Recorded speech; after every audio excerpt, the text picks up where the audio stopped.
매일 아침 챙겨 먹는 건강한 과일이 사실 당신의 테스토스테론을 서서히 갉아먹고 있다면 어떨까요? 극단적인 이야기처럼 들릴 수 있습니다. 어쩌면 터무니없게 느껴질지도 모르죠. 하지만 잠시만 제 이야기에 귀를 기울여 보세요. 이 평범한 습관은 겉보기에 매우 무해해 보이기 때문입니다. 어디서나 권장되는 방식이죠. 의사들도 찬성하고 영양성분표도 이를 뒷받침합니다. 그런데 저는 매주 이런 남성들을 만납니다. 식단을 조절하고 운동을 하며 충분한 수면을 취하는 등 모든 수칙을 지키는데도 여전히 활력이 없다고 느끼는 분들 말입니다. 열정도, 의욕도, 승부욕도 예전 같지 않죠. 운동 효과는 미미하고 정오만 되면 동기부여가 사라지며 성욕마저 멀게만 느껴집니다. 그러면 당신은 의문을 갖기 시작합니다. 이게 그냥 노화 현상인가? 원래 이렇게 변해가는 건가? 여기에 불편한 진실이 있습니다. 일부 과일들은 당신의 신체가 이미 취약해진 상태라면 호르몬 균형을 무너뜨릴 수 있습니다. 그 과일들이 이 나쁘기 때문이 아닙니다. 45세 이후의 신진대사, 인슐린, 그리고 테스토스테론 신호 체계와 상호작용하는 방식 때문입니다.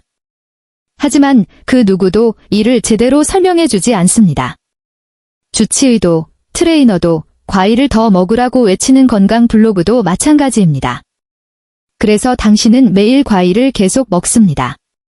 왜 아무것도 변하지 않는지, 혹은 왜 상황이 조금씩 악화되는지 의아해하면서 말이죠. 에너지 저하는 우연이 아닙니다. 의욕 상실은 의지 부족이 아니며 테스토스테론 감소는 도덕적 실패가 아닙니다. 그것은 몸이 보내는 신호입니다. 오늘 저는 여러분이 공포나 수치심, 과장된 광고 없이 이 신호를 명확하게 읽을 수 있도록 돕고자 합니다. 안녕하세요. 아니타 샤르마 박사입니다. 오늘 저는 여러분의 몸 안에서 실제로 어떤 일이 벌어지고 있는지, 그리고 무엇을 해야 하는지 설명해 드리겠습니다. 지금 여러분이 느끼고 있는 증상들에 대해 이야기해보죠.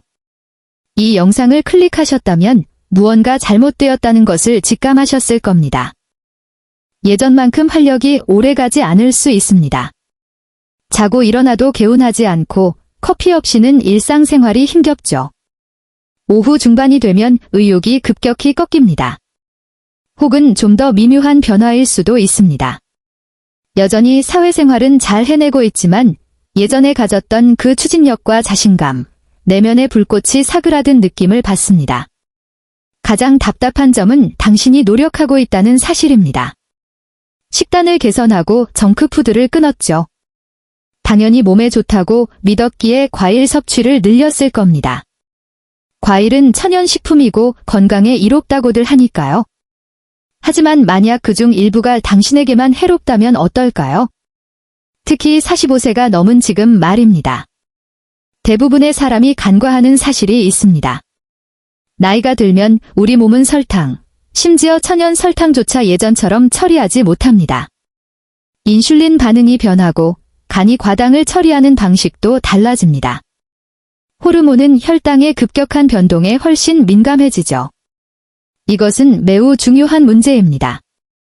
테스토스테론은 단독으로 존재하는 것이 아니라 인슐린, 염증 수치, 그리고 하루 에너지의 안정성과 깊게 연결되어 있기 때문입니다.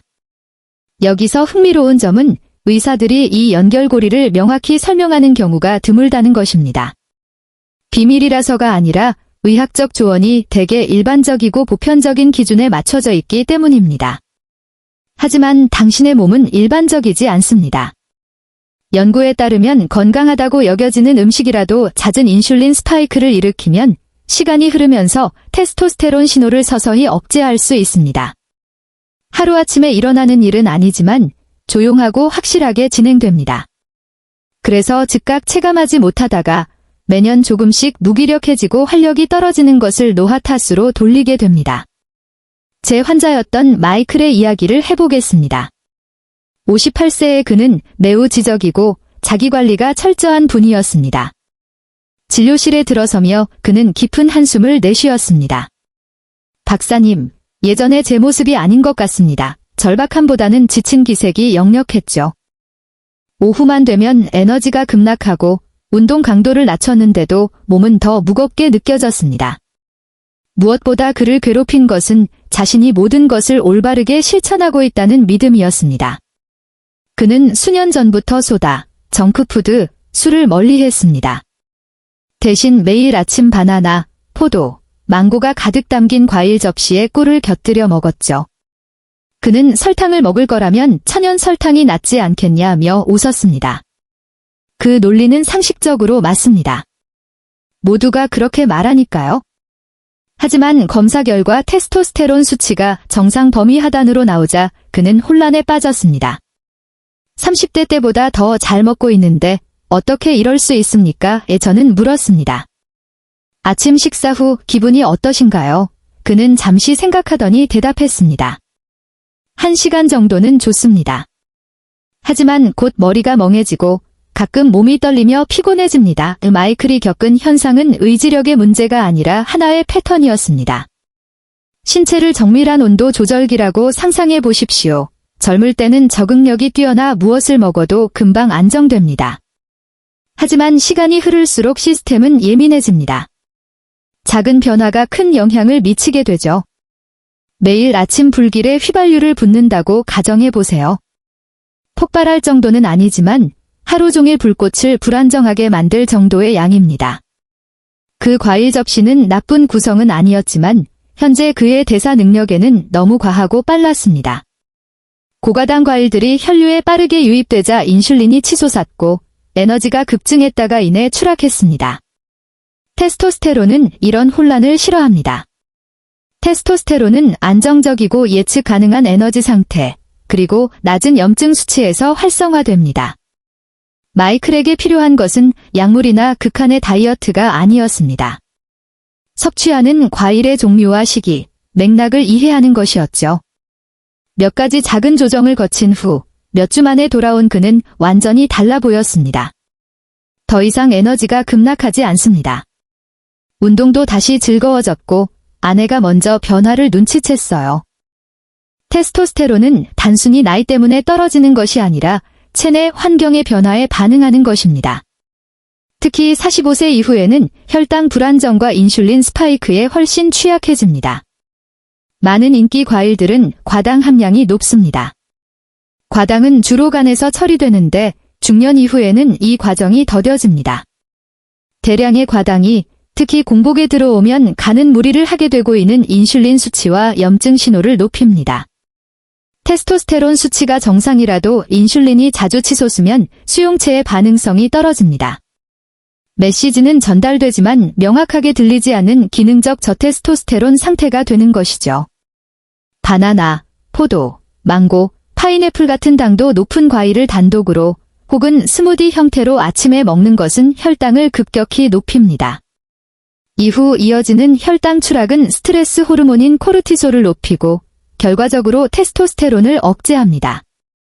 반면 베리류, 키위, 감귤류 같은 저당 과일은 섬유질과 항산화 성분 덕분에 혈당을 천천히 올리며 오히려 인슐린 민감도를 높여 호르몬 건강을 지원합니다. 이제 실질적인 개선 방법을 제안합니다. 첫째, 과일의 종류를 바꾸십시오. 베리류처럼 당이 낮고 섬유질이 풍부한 과일을 선택하세요. 둘째, 과일만 단독으로 먹지 마십시오. 요거트, 견과류, 달걀 같은 단백질이나 지방과 함께 섭취하여 흡수 속도를 늦춰야 합니다. 셋째, 타이밍에 주의하십시오. 아침 공복보다는 신체가 에너지를 필요로 하는 운동 후가 적절합니다.